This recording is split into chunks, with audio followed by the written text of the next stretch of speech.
Hey YouTube, what's going on? Abyssalwave here, and welcome to my official 7.2.5 Unholy DK Dark Arbiter guide. Now, I did work with the Unholy DK Discord, mostly Banter from the Unholy DK Discord on this, so it is heavily vetted, and most of the information in the video is from them or him specifically. So don't worry, the information in this video is, for the most part, 99% correct, so you can trust it, and I hope you guys found this video useful.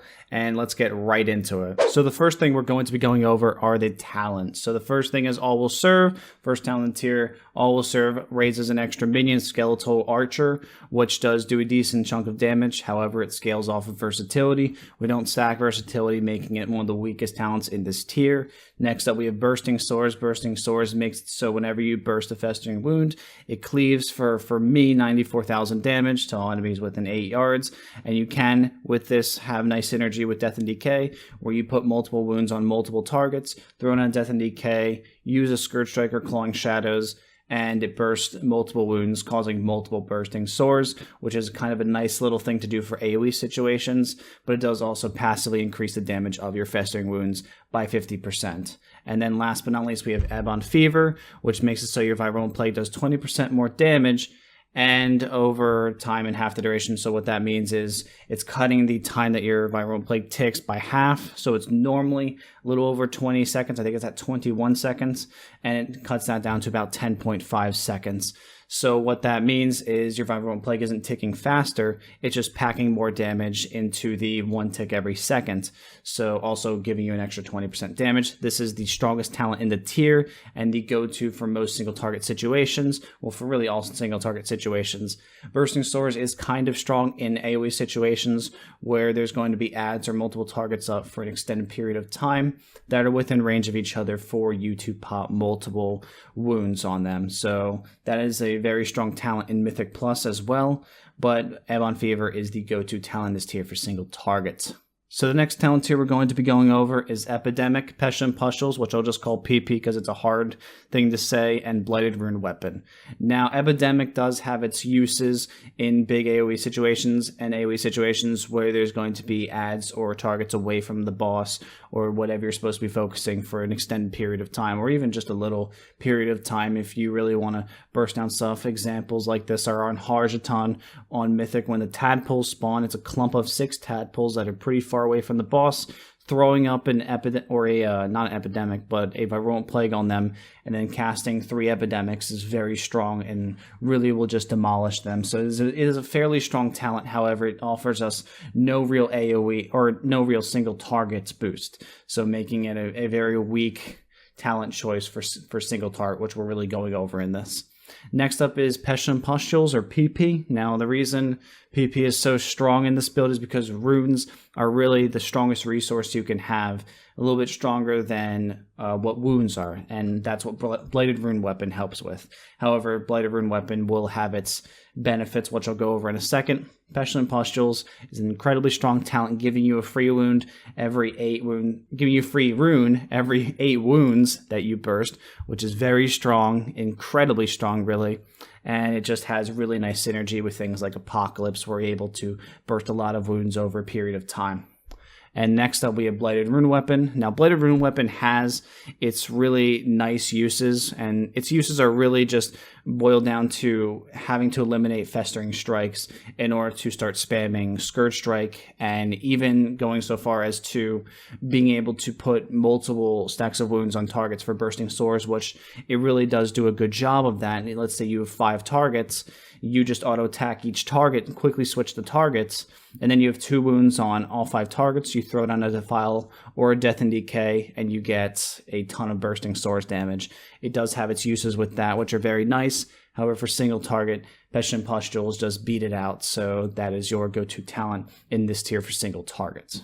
Next up, we have Unholy Frenzy, Castigator, and Clawing Shadows. Now, Unholy Frenzy is the talent we choose in this tier, and the reason we choose Unholy Frenzy is because increasing your attack speed leads to giving us more Sudden Doom procs, which, while they do say makes your next Death Coil cost no runic power, they actually count towards the damage increase of your Arbiter, your Dark Arbiter, which is what this build is, of course, centered around. Your Dark Arbiter, of course, we'll go over that later, gets a % increase every runic power you spend, even getting those free Dark Sucker procs, which is your free death strikes, and your Sudden Doom procs, which gives you your free Death Coil procs. They still increase the damage of your Dark Arbiter, making this an incredibly strong talent for synergy with that. And also, note about Castigators. Castigator is not completely unviable. However, with this build, it just doesn't have great synergy like Unholy Frenzy does and like Clawing Shadows kind of has.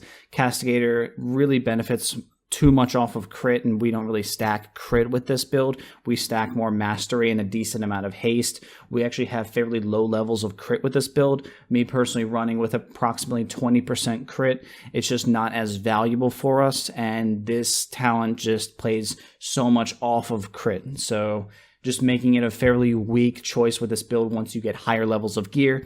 However, when you're just starting off and you have a lot of crit because you haven't started focusing certain stats, this is a very strong talent to take for the Soul Reaper build, for example. But for the Dark Arbiter build, it's just not nearly as strong. And then last in this tier, we have Clawing Shadows. Now, Clawing Shadows isn't completely trash. It's not unviable. It is viable in fights. We're going to be away from the boss for a period of time, such as the Orb phase on Maiden, where you're soaking the orbs a little bit further away from the boss, or on Kill Jaden, if you have to go soak an Apocalypse on the ground. It is fairly nice for that. However, it just doesn't beat out Unholy Frenzy for straight up single target patchwork style, or even just if you're going to be away from the boss for a tiny bit. If you're going to be away from the boss for an extended period of time, this is a phenomenal talent to take for that. So next up, we have Sludge Belcher, Asphyxiate, and Debilitating Infestation. Now, Sludge Belcher is the choice in this tier, but however, there are some times where you're going to take the other two, but I'll talk about that in a second. Now, Sludge Belcher is very strong because normally your ghoul, when you transform it via Dark Transformation, it does an 8-yard frontal cone, which does proc your black claws, which causes your ghoul to have or your abomination to have a chance to pop festering wounds. But what your actual Sludge Belcher does is when that is transformed to the abomination, it does a 10-yard AoE circle around it. So a 360-degree circle, which does synergize really well with Black Claws a little bit better because it can pop stuff behind it and in front of it. Because there are situations where there's just everything around you, and being the AoE everything is a lot stronger than just a frontal cone, of course. And also the other talents, we'll talk about Debilitating Infestation, phenomenal in BGs, where you really want to just slow everyone, fly carriers especially, very strong for that. And Asphyxiate is nice for stuns. Let's say you're in Court of Stars and you want to stun one of the sentries, and you can only grip one. Maybe you want to stun another, because there are situations where there are two of them. It's a kind of nice for that, but really just not as useful as what Sludge Belcher is, especially Sludge Belcher also giving us a second grip with their hook. Next up, we have Spell Eater, Corpse Shield, and Lingering Apparition. Now, all of these are viable. However, they have situations where some are better than others. Me personally, I normally just take Lingering Apparition. Just fairly strong. It gets rid of a lot of our problems with mobility. Death Knights have a huge mobility issue, and knocking down a 45-second movement cooldown to 30 seconds and increasing the speed of it is very, very strong and really helps out, especially in Mythic Pluses. But Spell Eater is very strong as well, causing your AMS to last longer. It's very nice. Let's say you maybe mistime your AMS too much and you don't want to learn how to time it correctly, but you can just take Spell Eater to give you a little bit of a crutch. But also a 20% larger AMS is very strong for soaking purposes. And then Corpse Shield is okay on stuff that you are absolutely forced to soak, that no one else can really soak. Maybe you've kind of run out of immunities, or your group needs more immunities. You don't have enough mages or rogues. This is kind of a nice thing to run in order to get rid of that problem. However, it does have a huge drawback where you can't resummon your abomination or your ghoul. Well, your Sludge Belcher or your ghoul. Reason for that is it has cooldown, but also the second tidbit on this is if Abomination is slain within the spell is active, can't be resummoned for 30 seconds. Now, it's only when it's transformed, but it's still just really crappy to happen to you. So it's not as fun to run, but if you're forced to use it, then it's definitely viable. Now, the next talent here we're going to be talking about is Shadow Infusion, Necrosis, and Infected Claws. Now, if you have Convergence of Fates and you have Trinkets Shoulder Guards, which are the legendary Unholy Shoulders, then you're better off running Shadow Infusion because you want to sync up your Dark Arbiter, your Apocalypse, and your Dark Transformation all together. What Shadow Infusion does a very good job of allowing you to do that with also getting an intermediate Shadow Infusion or your Dark Transformation within the pool and your second Dark Arbiter and Apocalypse, which is very strong. However, you don't really need to pair up your Dark Transformation with your Dark Arbiter and your Apocalypse if you do not have the Unholy Shoulders. So if you don't have the Unholy Shoulders, there's no real use in that, so you're better off running Infected Claws at that point. It is not 100% better to run Infected Claws if you don't have the Shoulders, but it just probably is a little bit more useful for you because you're not forced to really pair all those up together. And also Necrosis is just it's just crap now ever since the Death Coil runic power increase from 35 to 45. You're just not really able to get that full benefit, so it's just not nearly as strong, especially with most of our damage now coming from both Virulent Plague and Battle Maiden, as opposed to previously being your Scourge Strike and your, your Festering Wounds. And last but not least, of course, we have our Dark Arbiter. Now we'll be going over separate guides for the Defile build, and the Soul Reaper build, for the purpose of this, is just Dark Arbiter all the way. So next up, we're going to be going over the Legendaries for the build. Now, I'm only going to be going over the top 3 Legendaries, because I know there's a lot of Legendaries out there, and I know you want a full list of Legendaries. However, I'm only really going to be providing the top 3 because I could talk for 30 minutes about Legendaries and why certain ones are better in certain situations. But I'm only going to be going over the staple Legendary, the best single target Legendary, and the best AoE Legendary that are added with the staple. Now, staple is, of course, number 1, which is Theratrix's Shoulder Pads. Now, this Legendary is just incredible. It was slightly buffed in 7.2.5 from the previous 30% damage increase to 40%. But ever since Dark Arbiter became the go-to build, this is just so strong because while Death Coil is a additive 45% damage increase, and so is Death Strike and Dark Sucker and Sudden Doom procs, they're all a 45% additive damage increase.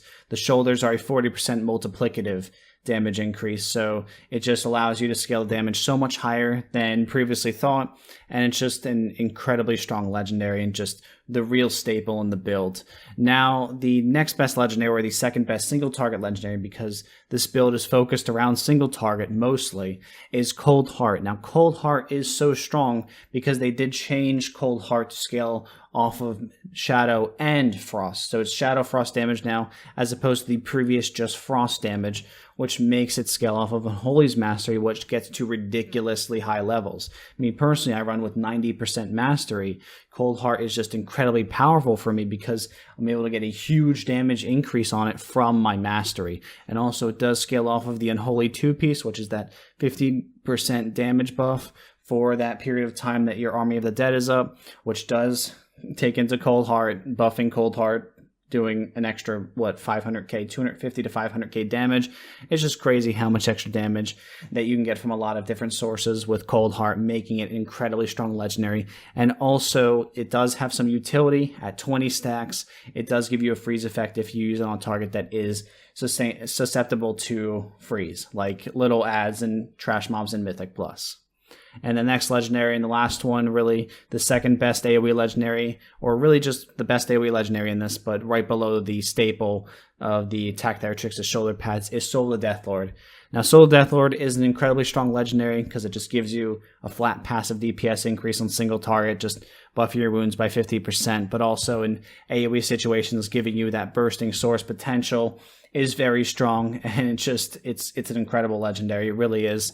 If you don't have Cold Heart, then this is a great Legendary to run with Tac Theratrix's. If you don't even have Tax, it's just still an incredible Legendary to run.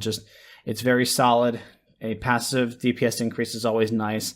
Less things to think about, so it just makes of course, Unholy being a class or a spec right now, that just has a lot to manage. This is kind of a nice little break, this Legendary. Next up, we're going to be going over the trinkets for the build, and really just not going to give you a list saying, here's the trinkets to go for. I'm going to give you guys kind of a rundown of how trinkets work with this build. So you got to pick trinkets depending on what your goals are. Now, to keep this simple, I made 3 different examples with this, 3 different categories for trinkets. And the trinket types are as follows. First up, you have your Dark Arbiter / pet spam trinkets.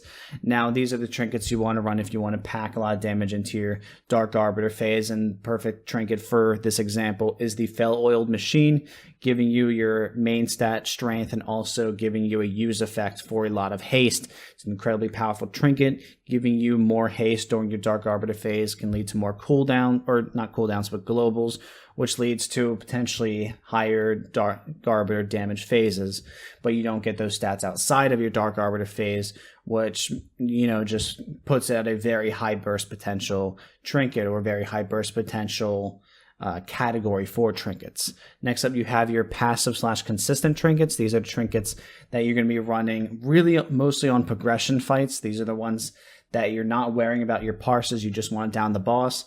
These are very strong trinkets for that purpose, and these are your stat sticks and your convergence of fates. Now, the reason you really want to run progression or want to run consistent trinkets on progression is because you don't want to be the reason that your guild didn't kill a boss when you wiped at 0.5%. You could have potentially killed the boss, but you wanted to run your Cradle of Anguish and you lost your buff too many times during Dark Arbiter. That's going to suck. You don't want to be blamed for that. Run your passives or consistent trinkets on progression just for that purpose. And then last but not least, you have your high risk, high parse trinkets. These are, of course, your Cradle of Anguish type trinkets, the ones that have a really high DPS ceiling on them potential. And they're very strong trinkets outside on farm, but during progression, they're the ones you kind of want to stay away from because you don't want to risk that. But, you know, they're still very strong trinkets. So last but not least, we have our opener for the build. So the opener is right there on the screen as follows. So there's your general opener. Now there are 2 variances, and that's if you have Cold Heart or Tac Theratrix as shoulder guards. So if you have Cold Heart, here's where you Cold Heart. You Cold Heart right on pull. When the clock hits 0 and the boss is pulled, that's when you use your Cold Heart to maximize the regeneration of the stacks for Cold Heart. And then you go right into your Outbreak, as you can see from the arrows. And next, if you have Tac Theratrix as shoulder pads, instead of right after Apocalypse using Dark Transformation and then Dark Arbiter, you're going to switch those 2, and you're going to be using your Dark Arbiter before your Dark Transformation to kind of maximize the efficiency of the shoulder. So for those of you who don't know, you have to use your Dark Transformation after your Dark Arbiter because the shoulder buff only applies to your pets that are up. So that's why you're really going to be doing that. So here is the opener as follows. So we're going to do this with Bloodlust and everything. So if I start a pull timer, just make sure you have everything up. A 10-second pull timer, make sure all our gear is correct. There we go. Right as it hits 6, we're going to use our Army of the Dead. Go in, use our Heroism, Cold Heart, Outbreak, generate your stacks. So generate those. Use Apocalypse, use your Dark Transformation, your Dark Arbiter, use 2 Death Coals, and then you use your Dark Transformation if you have the shoulders. And then we're just trying to generate stacks here. And then I'm going to use my Virulent Plague there. So I'm actually generating the runic power from my Virulent Plague. And sometimes you mess up and you do something before you're about to use your Death Coils. So sometimes that kind of affects your Dark Arbiter, whether you're going to get an extra attack in with that buff. But in general, that is the opener. And then we hit 40 seconds, so our Cold Heart has come up again. And that is the general opener. And of course, I didn't use a potion, but you can generally expect higher damage with the potion. So we hit, I think at the end when I stopped attacking, about 1.8 mil. An 18 mil battle maiden on pull isn't too bad. Normally it's going to be a bit higher. As you can see, I have a little weak ore over there showing how much runic power and really how many attacks your Dark Arbiter has done. I'm definitely going to add a timer to that in the future, but you can also get that down in the description below. So that is your Dark Arbiter opener. Now, I hope you guys enjoyed the guide. If you did, make sure to give it a like. And if you want to see more Death Knight content and just general WoW content, then definitely hit the subscribe button down below, notifications, so you get notified whenever I upload. And for some other things that I'd like to kind of mention is Relic rankings. Now I'm going to put a link to that in the description down below. And I'll also put a link to the DK Discord down below. You can safely click that link if you have Discord installed, so you can definitely go talk to some of the guys in there. Make sure you're kind and respectful, and thank Banter for helping me out with this guide. He also wanted me to credit the Discord fairly heavily, but I was going to do that anyway because they've done some incredible work. They have helped, personally, they have helped me out a lot with increasing my level of play. So thank you so much to them, and thank you very much for watching, and I'll talk to you guys later. Have a good one.